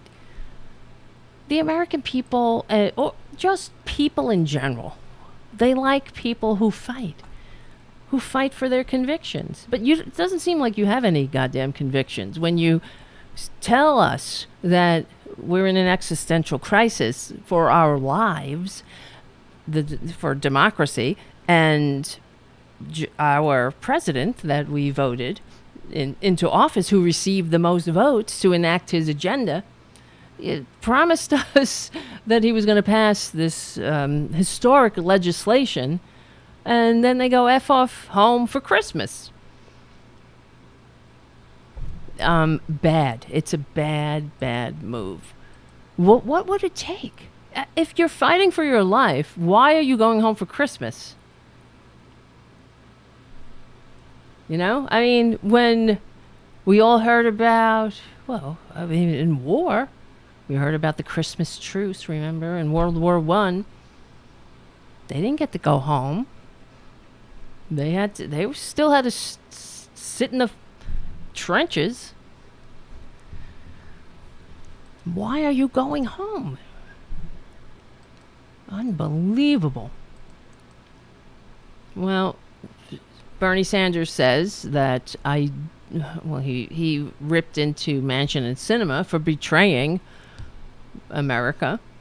With Democrats' Build Back Better package hanging in the balance, Senator Bernie Sanders of Vermont on Thursday called out fellow Senators Joe Manchin and Kyrsten Sinema for acting like Republicans as they continue to withhold support from their party's popular legislative agenda.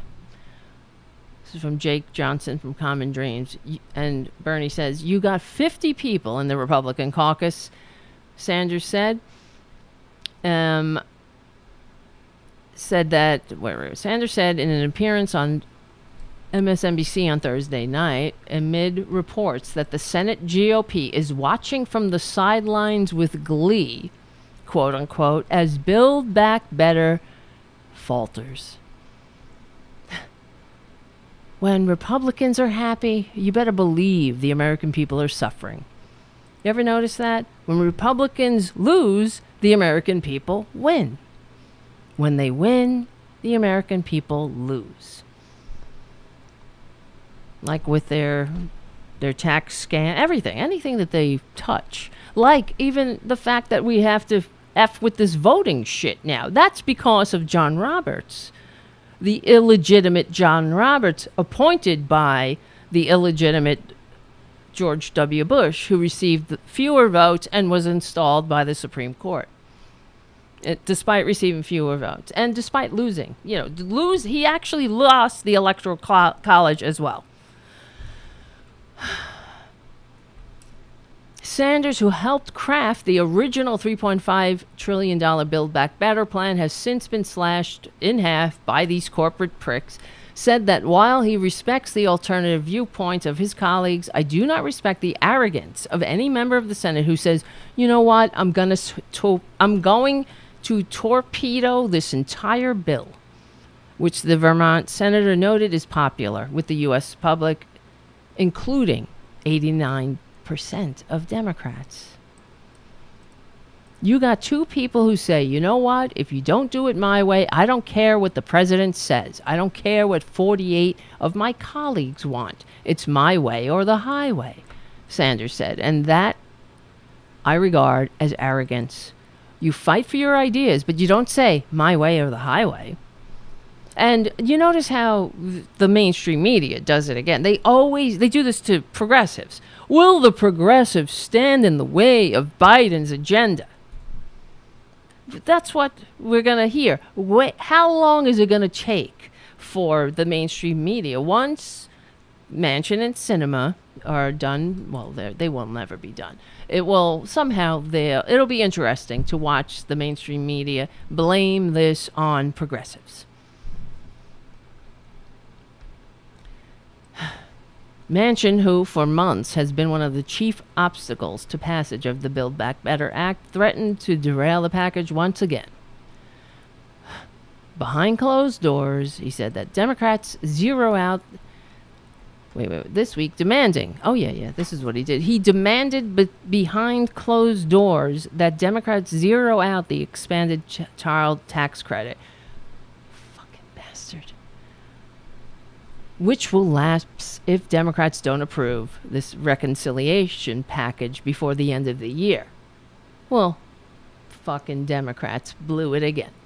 The Center on Budget and Policy Priorities noted in a recent analysis that Democrats' program increased the child tax credit for more than 65 million U.S. children, roughly 90%. An estimated 9.9 million children are at risk of slipping back below the poverty line that they were just pulled out of because of Joe Manchin and Kristen Sinema, the bisexual. She's bisexual, everybody. Isn't that fascinating and interesting? She's such a minority. She really knows what it's like to be oppressed. Oh, my God. Wow. I don't know, guys. What do we do? Yeah, and Paradu says, mainstream media is really why we're here.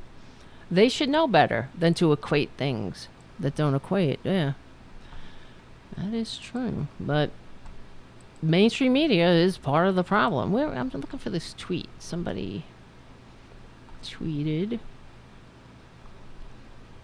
Oh, there's so many things. Oh, yes, this person on Twitter. Who is this guy? Beat up, up.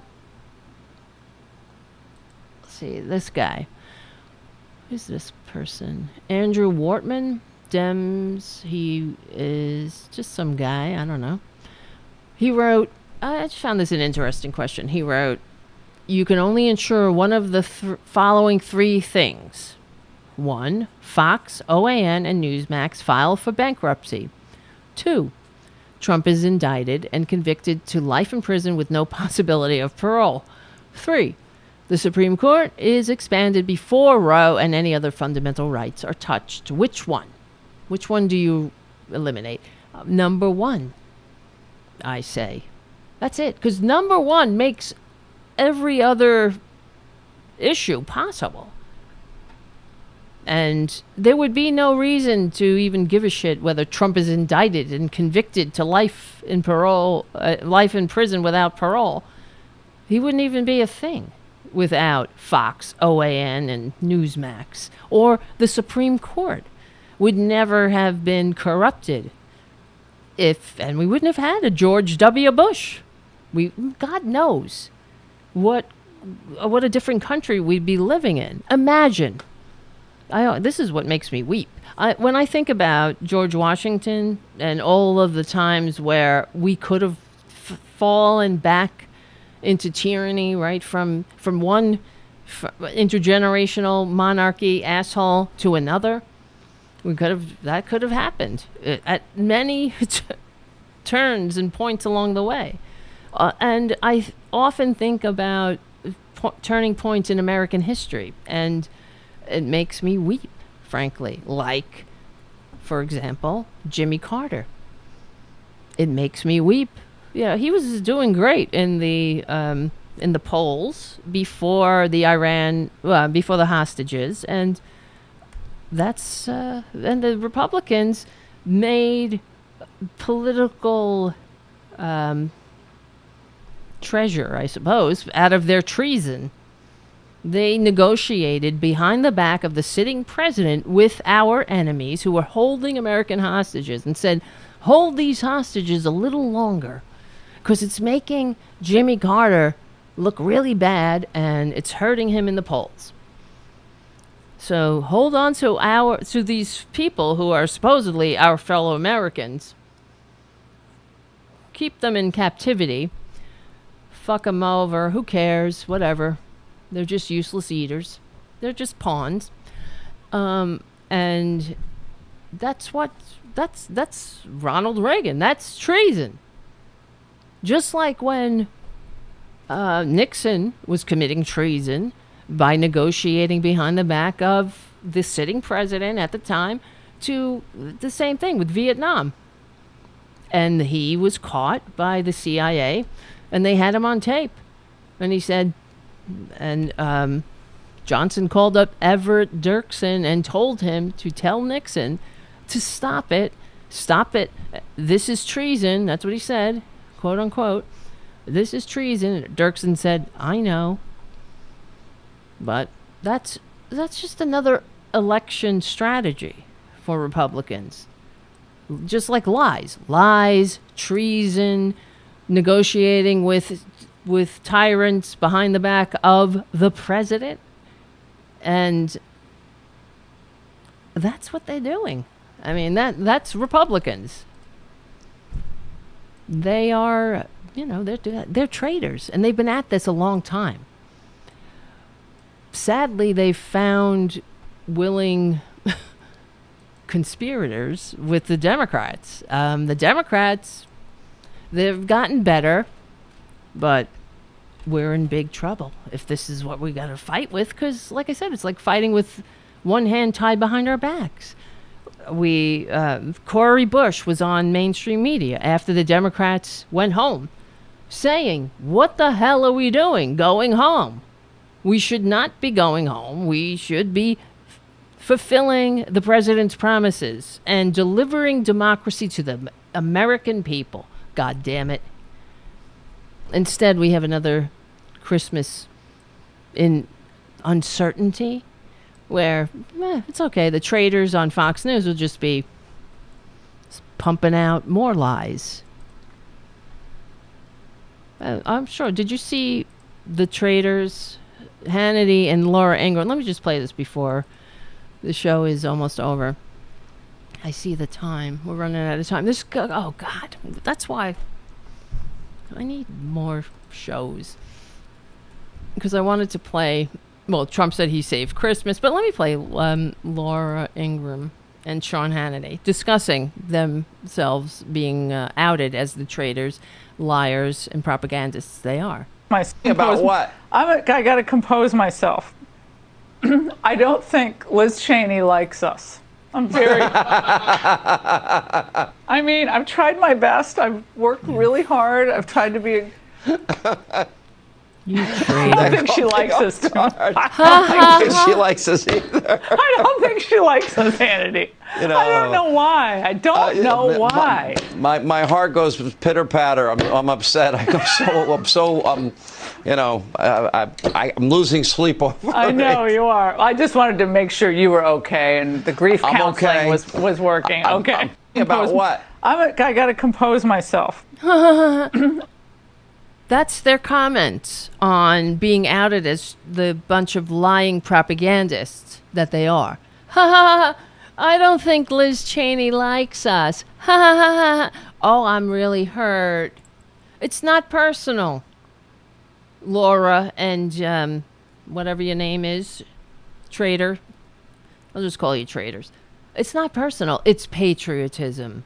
That's why I'm not surprised you're confused by it. It's real funny, isn't it? Why are these pricks allowed in the White House press corps? They're liars.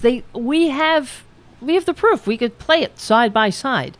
Their private statements, their public statements. When you're lying to your audience, telling them that people that don't exist, that this non-organization called Antifa storm the Capitol, when you know you're a liar and you're hurting the American people. You're doing it to turn your dumbass victims. They're not viewers, they're victims. You're turning them into dupes. That's your army of dupes to attack the democracy that the founders fought a revolution to entrust to us, and that you have no clue what it means. You hate this country. You hate democracy, and you especially hate multiracial democracy, because you do everything to make sure that we can't function there either. Because in order to have, a functioning multiracial democratic republic, we need to have a conversation about race. We need to talk about 3/5 of a human being and shit like that. Oh, no, there's no racism, though. There's none. That's what John Roberts said when he destroyed the Voting Rights Act. That nobody asked him to do it. Nobody said, There was nobody voting on that. Nobody sent anybody to Washington to enact that agenda. But that's what the Republicans do. They don't give a shit. They're there to destroy the government from the inside. They know it. Sean Hannity knows. Fucking little Ilsa of the SS knows it. They all know. They're in on it. Jim Jordan knows it. I don't know if Marjorie Taylor Greene knows it, though, frankly. I think she's just dumb. God help us. Yep. The Democrats need to grow a backbone. And the other thing, the last thing we'll talk about as far as the Democrats and the show in general, because it's almost over. Hold on. What time is it? Oh, we only have a couple of minutes. 4.5 minutes, ladies and germs. Democrats urge to grow a backbone and overrule the parliamentarian. This is another one. Another fucking missed opportunity, you goddamn weak Democrat. That's the thing about the Democrats. Isn't that the most frustrating thing? We're on the right side of history, decency, dignity, democracy, and yet we can barely muster these corporate Democrats to have any kind of passion or emotion about what we're fighting for, because they're not fighting for that either. You know what I mean? They're fighting for the same thing the Republicans are fighting for, except a little less fascistic. That's it. They like it. They like the corrupt kiss-up, kick-down system. They're just better at throwing a couple of bones at the sheeple to keep them from rising up and overthrowing the whole goddamn thing. So this parliamentarian, this is another case in point, because this person is nothing but, it's an advisory role. It's not Joe Manchin. He's not the king, right? Or she in this particular instance. And we have a historical precedent. The Republicans, remember, here, let me show you.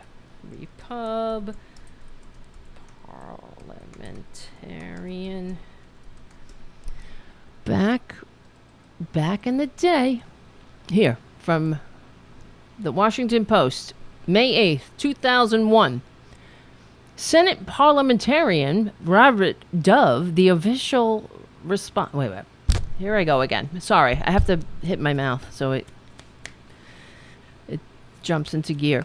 The official responsible for enforcing the chamber's rules and procedures has been asked to leave his post after a dispute with Republican leadership.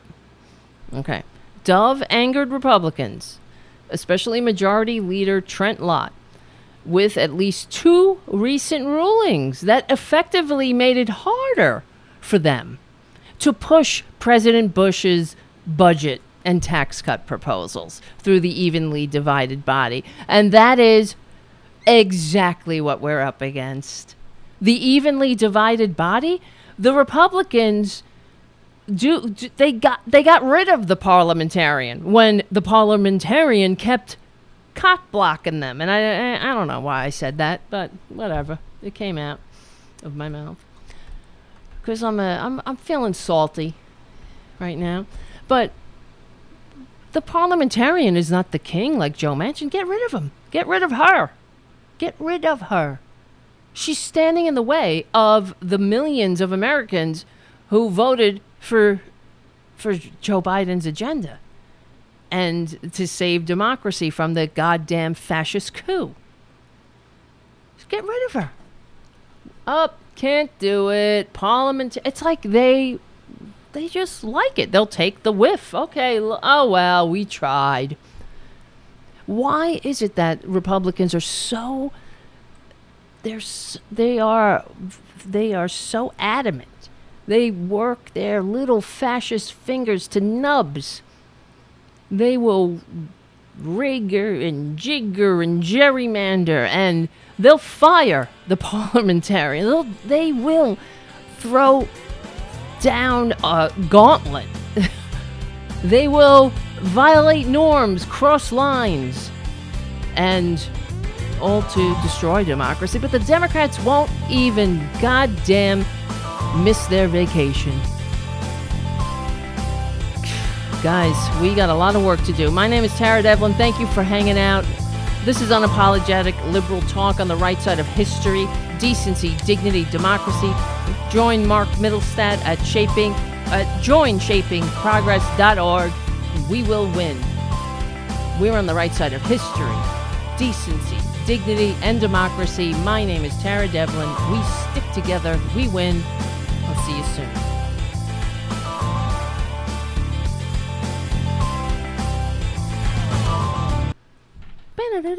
Something's wrong with that clip. And then, bing, it'll kick in. All right, guys. There you go. I don't know why. Listen up, guys. Become a patron at patreon.com/Tara Devlin. Thank you for hanging out. Let me see. Thank you, Richard W. Thank you, Jim. Thank you, JD. And thank you, J. Elza J, for your super chats. Yeah. And we got a lot of work to do. And thank you, Mark, especially Mark, for calling and for everything that you're doing. Thank you, Mark. I feel better knowing that you're on our team. So we're all on the same team. That's what's so ironic in general, because it's not even about the team. The fact is, if we win, if normal people win, the Trump cult will benefit. The Trump cult wants to get to take some sick leave too. Oh yeah, they'll all be joining right in. So it's not like when we win, they lose. No, they win too.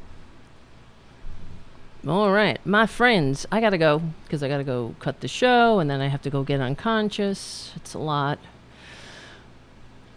but we will see. We'll get together soon.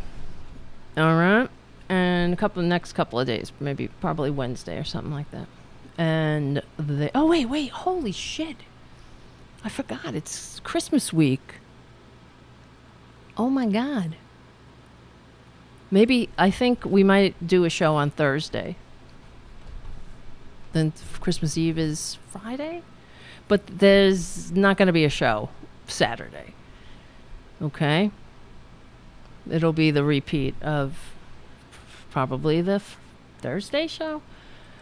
All right, my friends. But anyway, join the Discord community so we can keep in touch. If you have any questions, you can always reach out to me there. And any other, you can also reach out on the Patreon page if you're a patron.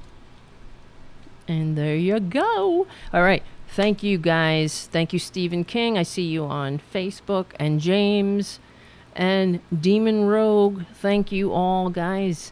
We will win. My name is Tara Devlin. Have a great night. And I'll see you soon.